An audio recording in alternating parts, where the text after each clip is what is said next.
Thank you, Mr. Speaker, for the opportunity to support this motion for the Public Finance Management National Peace Support Operations Fund regulations, and as published under legal notice number 58 of 2023. I invite us, Mr. Speaker, to think of Kenya, which is known to be the first in many respects. Kenya has the best athletes internationally.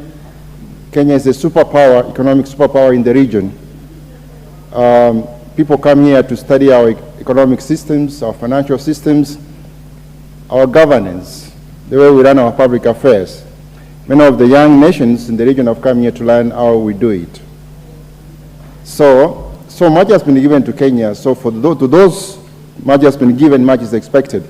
Can you think of a situation of a superpower, regional superpower, Kenya that is, call upon to discharge an obligation in a peace mission, and we say we cannot?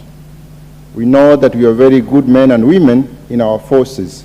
So what sometimes lets us down is the equipment, and we have an opportunity of addressing this matter. This is not the first time that we'll be creating a fund. Funds have been created. We have over 200 funds in this country, and we have the technology, we have the knowledge of putting in place systems, internal controls, and everything else to ensure that these funds are properly managed. In any case, these regulations come under the auspices of the Public Finance Management Act, which has got enough safeguards of all public funds. This is just like any other public fund, and therefore, if there are any weaknesses that won't be noticed along the way, unfortunately, in public financial management or accounting or financial management, sometimes the controls come to after the bad things have happened. But that's not to say we cannot create any funds to be able to be more efficient in providing the technology, the logistics, the equipment that our forces require. Now, if Kenya is first in many respects, and we want to retain that status, we must pay a price for that, so that whenever we are called upon to go and provide services in a peace mission, we should be ready. We should not just be ready with the men and women who are well trained, but we must give them the equipment. You can't go to war without equipment. And this fund seeks to serve that purpose, and we cannot deny them that. Besides, we are putting regulations around to govern this so that whenever it's required, it's done properly, and that the money is properly accounted for efficiently, so that we don't have men going and the equipment, or men not able to go to the battlefield without equipment.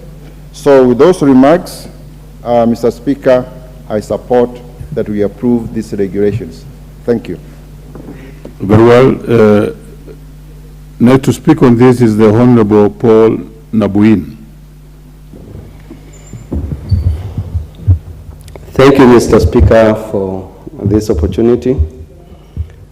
I rise to support the motion.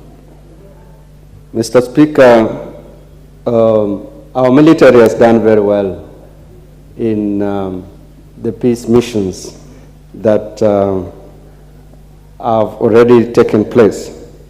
The recent peace effort in DRC, the feedback that we get from there is great to our military, because there is positive, there has been a positive effort in trying to create peace and, bring harmony in some parts of DRC as the most recent.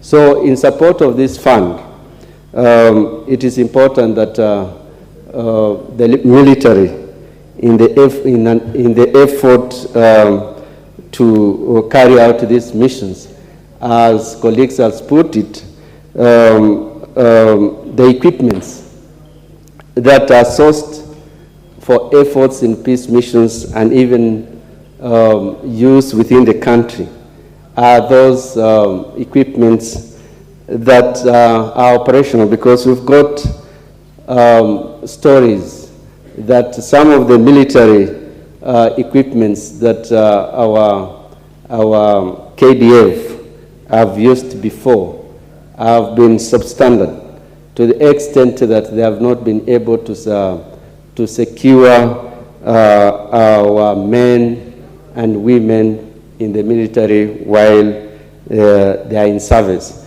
So with that short few remarks, I support the motion. Thank you, Mr. Speaker. Very well.